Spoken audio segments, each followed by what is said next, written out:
bersama saya Fadil Nasrullah di acara Request Remila Podcast. Pada kesempatan kali ini saya ditemani oleh narasumber yang sudah berumur tapi masih muda jiwanya ya. Bersama dengan saya Bang Noval. Apa kabar Bang Noval? Alhamdulillah luar biasa Bang Fadil. Alhamdulillah. Semangat ya hari ini. Selalu semangat dong Bang Masya Fadil. Allah. Akhir-akhir ini sibuk apa nih Bang? Sekarang lagi sibuk wirausaha aja Bang Fadil di bidang IT. Itu bikin website, software, game, dan sama sekarang tuh juga lagi senang-senang bikin aquascape aja Bang Fadil.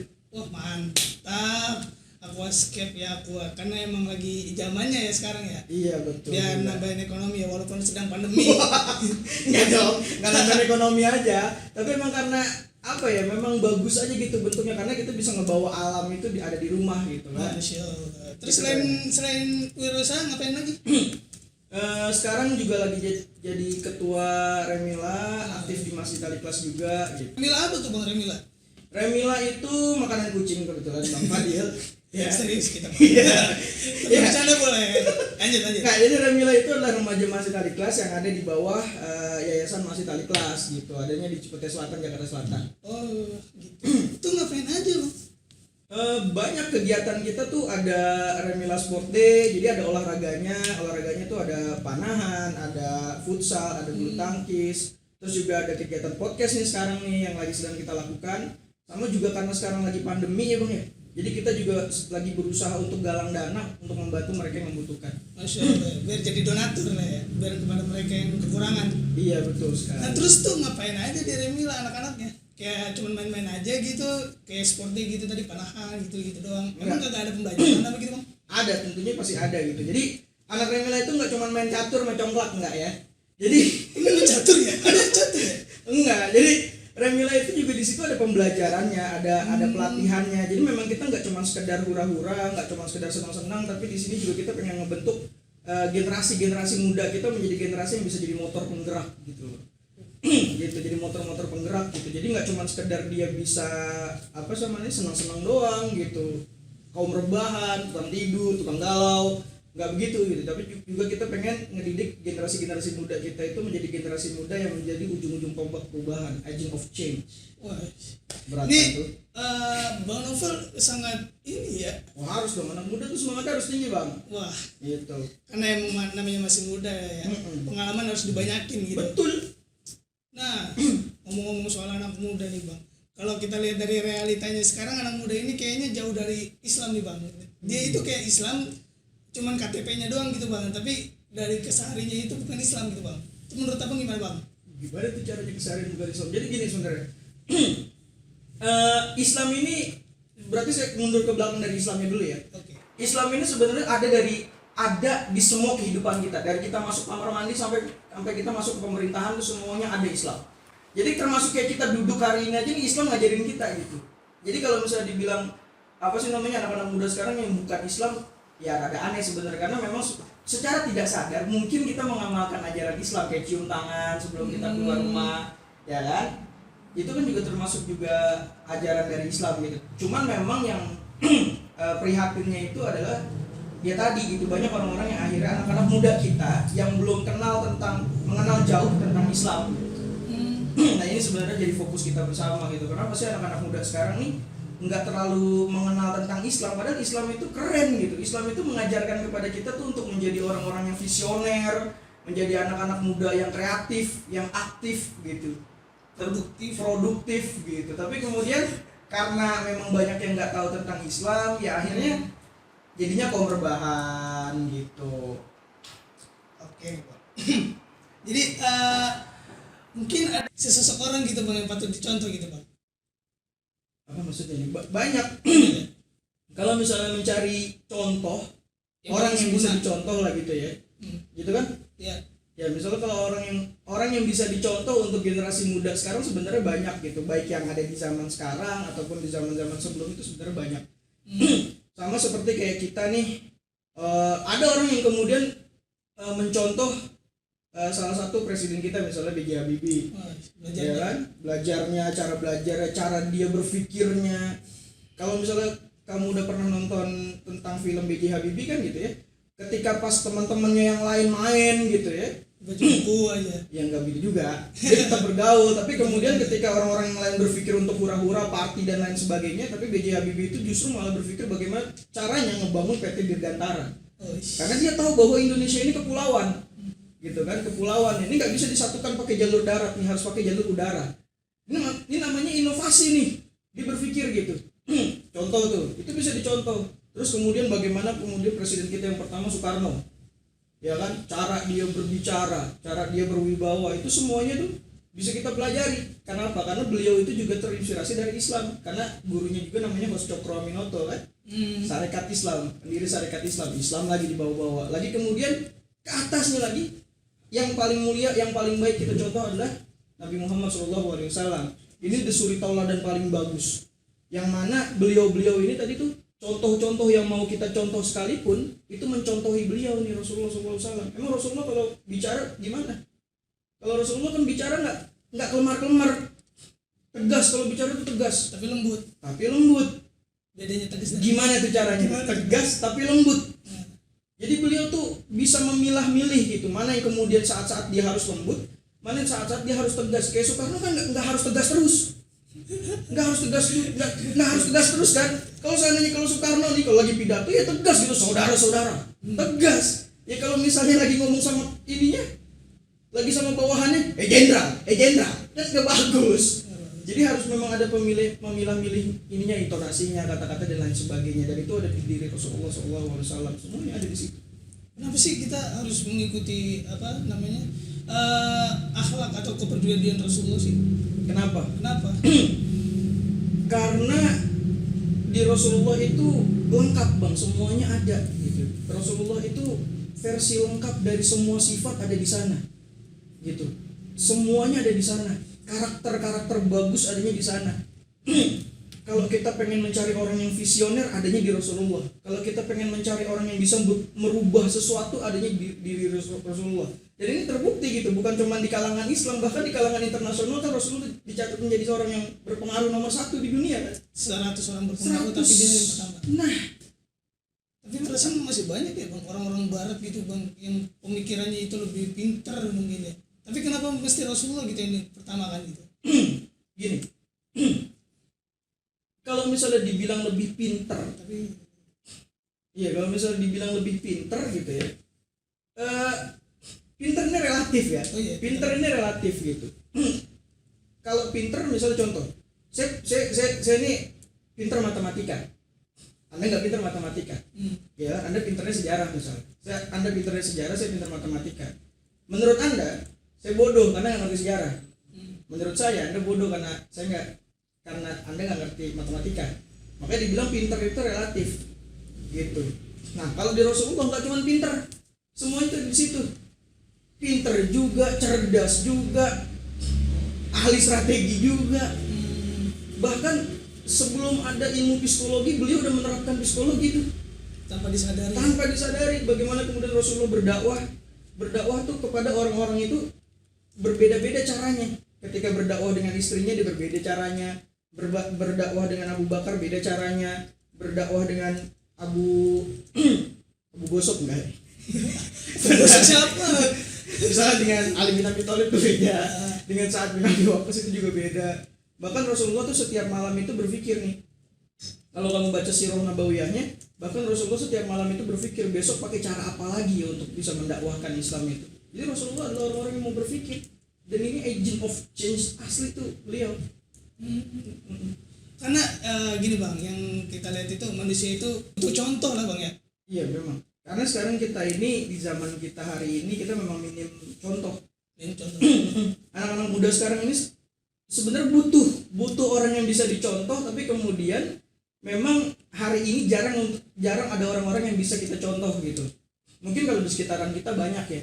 Kalau di sekitaran kita tuh banyak, tapi kemudian kan memang mereka ini nih anak-anak muda sekarang ini nggak cuma mencontoh orang-orang yang ada di sekitarnya. Mereka mencontoh dari hal yang mereka lihat, mereka tonton, mereka dengar dan lain sebagainya.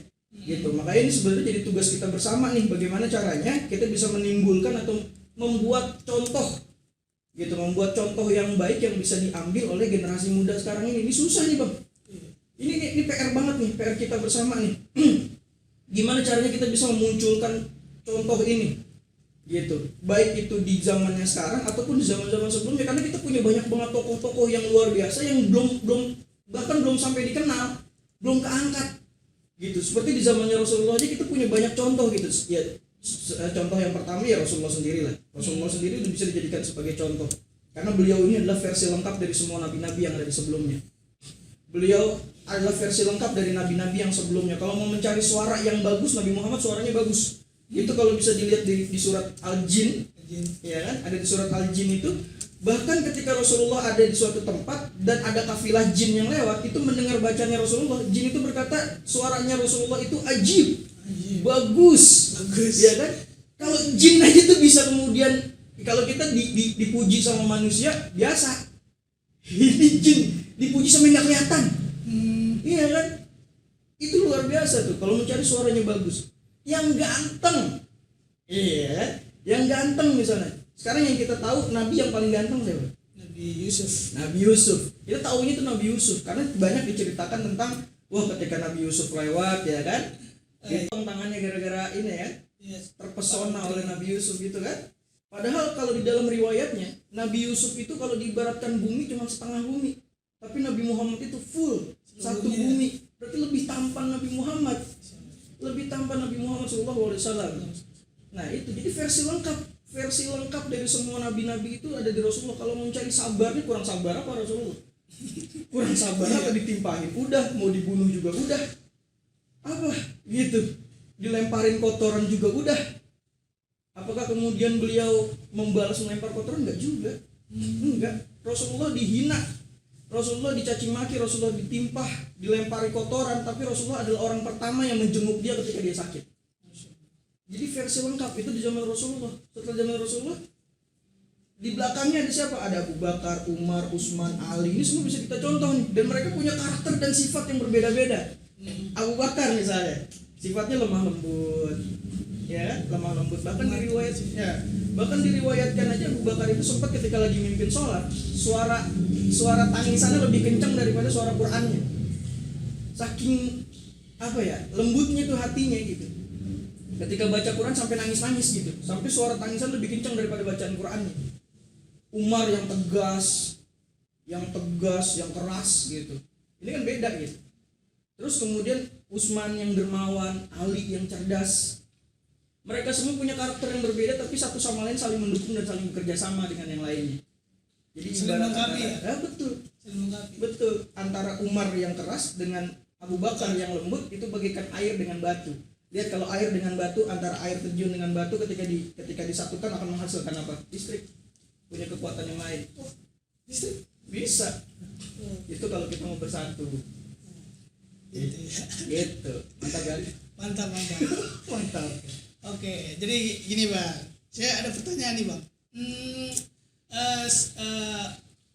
Pendidikan dan adab, mana yang lebih penting dari kedua itu? Ya, ini sebenarnya sama kayak mana yang lebih penting antara ilmu dengan adab. Ya kan? Ada orang yang mencari ilmu, ya kan? Ada orang yang kemudian wah yang penting adabnya. Gitu. Mana yang lebih penting? Kalau cuma sekedar cari ilmu, iblis lebih berilmu dari kita.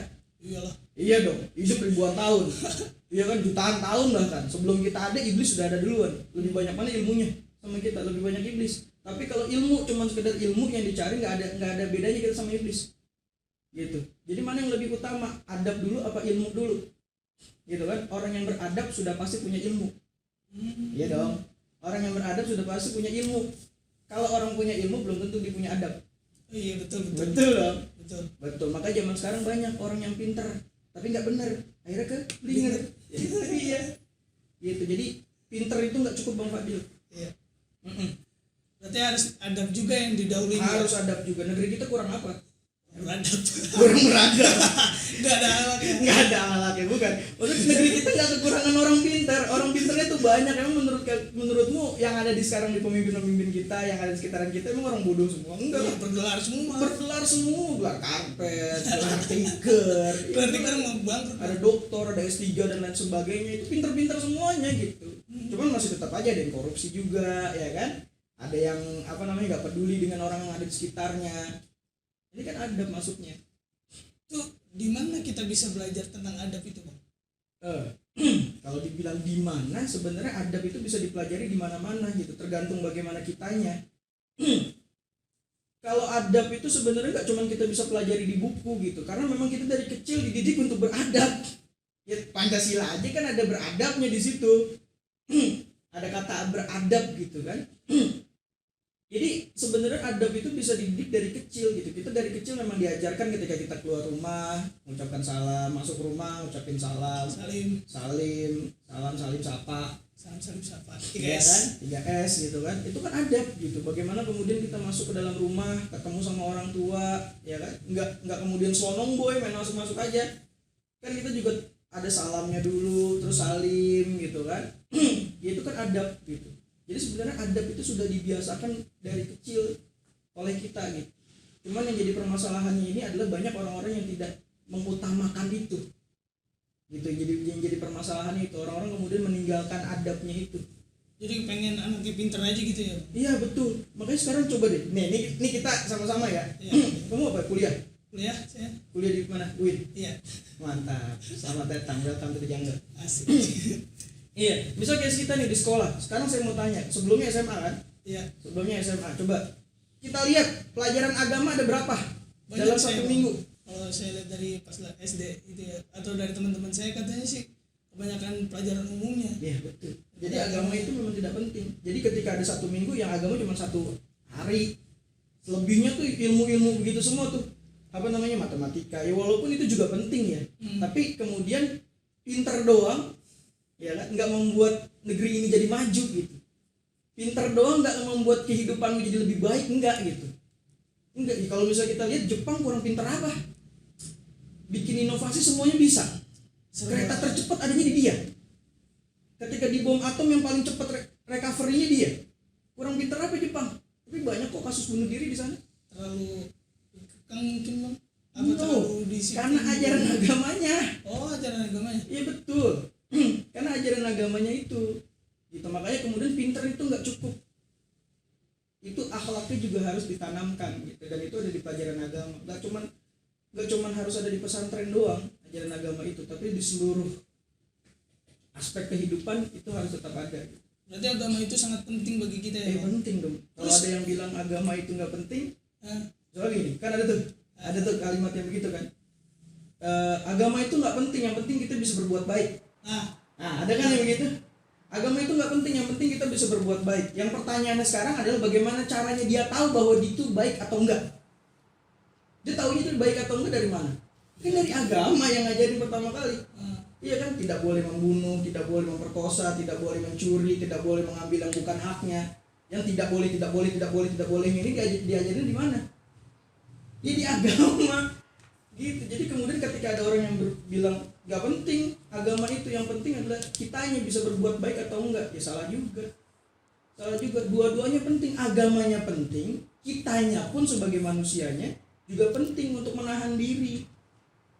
Tuh. Tapi banyak Bang para pemikir barat itu ada yang tidak beragama.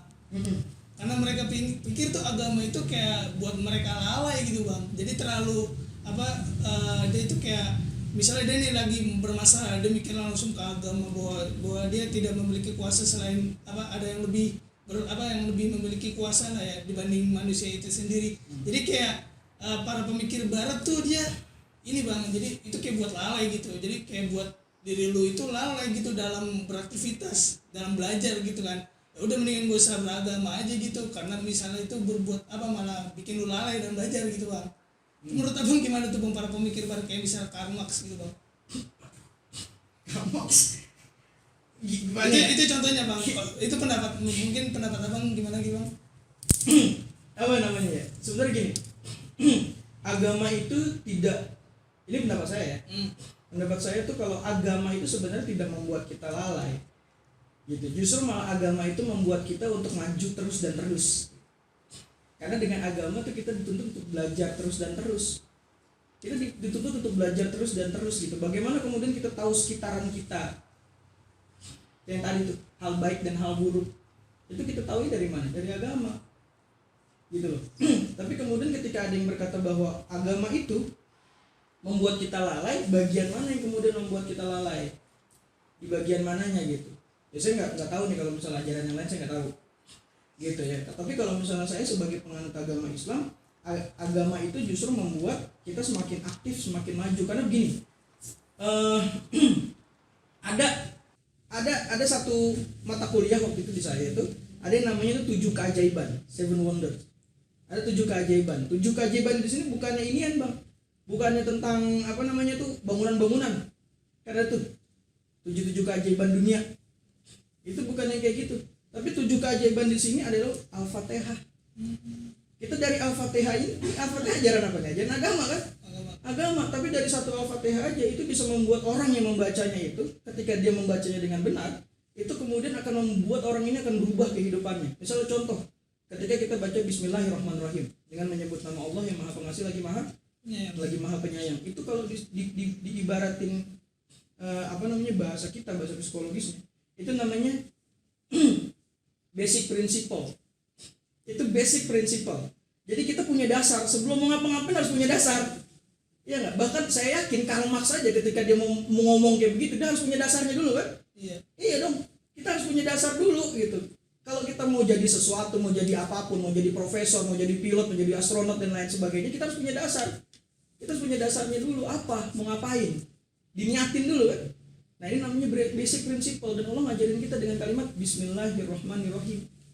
Kalau bagi orang muslim itu dengan menyebut nama Allah yang Maha Pengasih lagi Maha Penyayang, supaya niatnya nggak salah. Ketika kita mencapai sesuatu, itu nggak mencapai sesuatu dengan cara yang salah. Lihat bagaimana Jepang menguasai Indonesia. Dipenggal, dibantai. Lihat bagaimana Belanda menguasai Indonesia. Ada kerja paksa dan lain sebagainya. Iya kan? Itu kenapa? Karena nggak ada basic prinsipnya, Bismillahirrahmanirrahimnya. Rahman-rahimnya nggak ada. Jadi ketika dia mau melakukan sesuatu, udah yang penting adalah plan, do, check, action. Apa tuh? Plan, rencanakan. Do, lakukan. Check, dicek lagi, bener nggak sih? Kita udah siap belum sih ngelakuin ini? Action, nggak ada Rahman-rahimnya. Jadi ketika menguasai Indonesia, udah kuasain aja, ambil semuanya. Kalau perlu manfaatin orang-orangnya.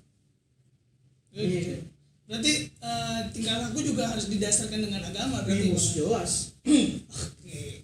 Gini nih bang, kalau dilihat dari anak muda sekarang kadang suka ngomongnya itu toksik lah gitu.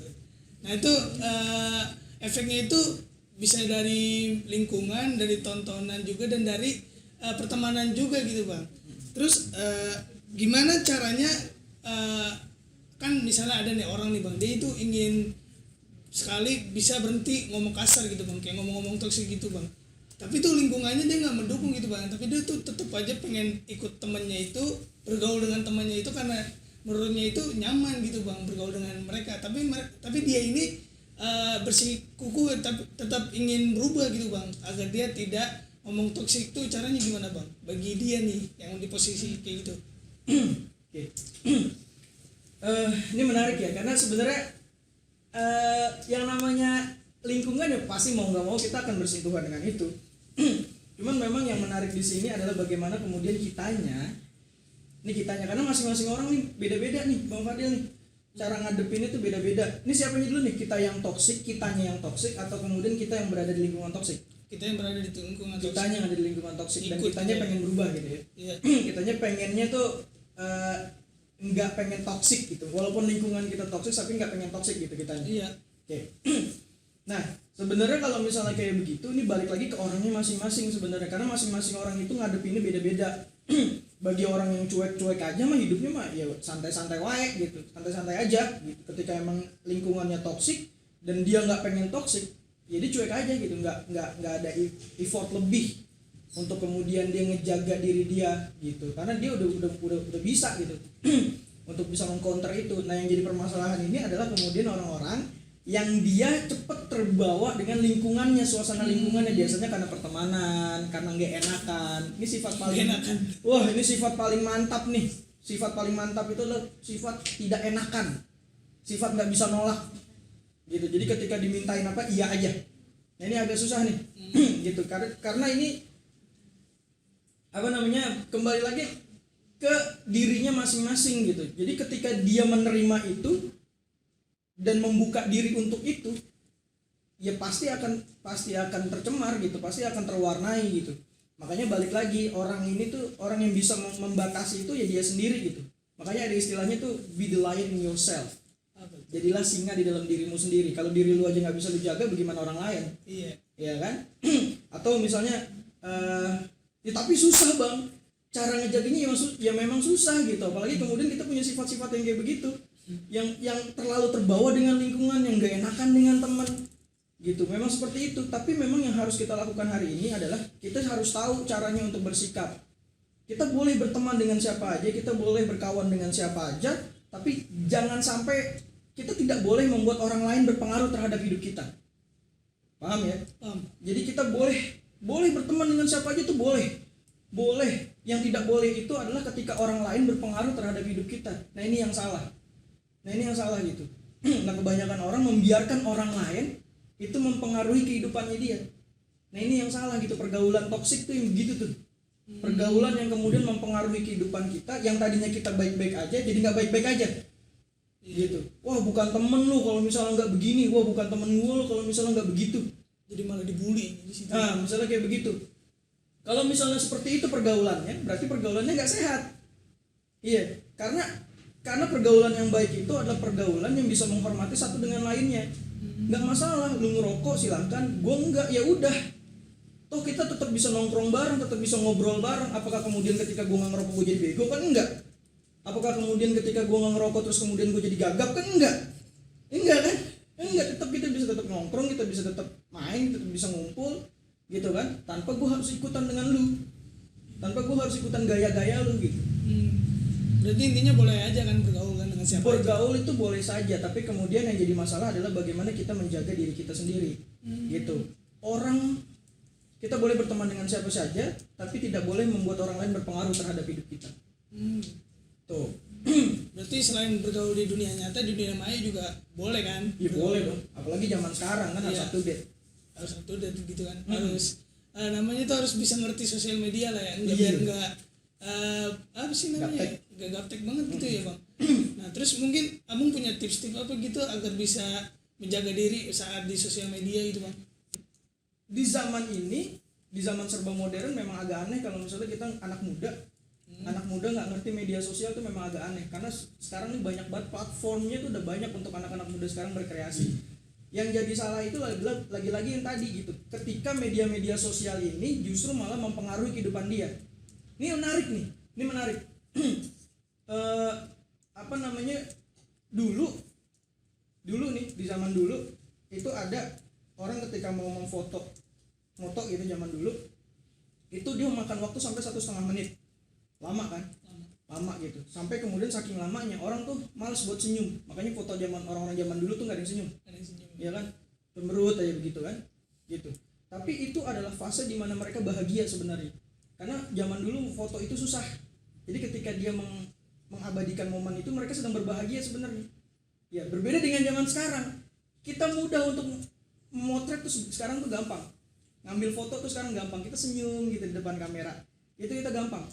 Tapi ada hal yang luar biasa di belakang itu. Ada orang yang kemudian zaman dulu, ada orang yang kemudian dia tidak tersenyum, tapi sebenarnya dia berbahagia. Sedangkan di zaman sekarang banyak orang yang tersenyum, padahal di dalam hatinya nggak bahagia. Tahu saya, Paham ya? Paham. Jadi sebenarnya di media sosial itu ada plusnya, ada minusnya. Ada plus dan minusnya. Minus ketika dia kemudian terbawa situasi ya tadi tuh, dia justru malah ketergantungan dan lain sebagainya, itu menjadi minus gitu. Dan jadi plus adalah ketika dia bisa memanfaatkan media sosial itu dengan baik. Apalagi anak muda zaman sekarang nih, Bang. Kalau misalnya kita gaptek banget sama media sosial akan jadi aneh. Padahal sedangkan anak muda sekarang itu banyak banget hal yang bisa kita lakukan di media sosial. Bukan karena platformnya gitu. Wah, saya cuma bisa di TikTok, saya cuma bisa di Instagram gitu. Enggak cuma karena itunya gitu. Karena memang kreativitas itu harusnya ada di dalam diri pemuda nih. Oke, berarti balik lagi dari pemuda tersebut ya. Iya betul. Baik ya, media sosial itu kayak pisau jadinya. Tergantung yang make. Iya betul. Media sosial tuh kayak pisau, tergantung yang make gitu. Kalau yang pisau itu yang make penjahat, jadi jahat nih pisau. Tapi kalau yang make ini tukang masak jadi bagus, jadi bisa berkreasi dia, iya nggak? Tapi kalau yang make tukang begal jadi bahaya, bisa bunuh orang. Nah media sosial pun juga begitu. Ketika yang menggunakan ini adalah orang yang bijak, maka jadi baguslah media sosial itu. Dia berkarya, bikin video, bikin musik, apalagi zaman sekarang banyak orang cover lagu, ya kan? Tapi udah ada ininya, undang-undangnya ya. Iya betul memang. Nah itulah itu kemudian jadi PR kita tuh. Jadi PR karena sekarang tuh apa sih namanya, banyak orang yang kreatif tapi kurang inovatif. Pembaruannya nggak ada. Pembaruannya nggak ada, anak muda tuh kurang banget inovasinya zaman sekarang. Kamu kuliah kan tadi? Kuliah. Nih di perkuliahan sekarang nih, untuk menghadapi pandemi sekarang kan kuliahnya online, media sosial kan, online, kuliahnya tuh online.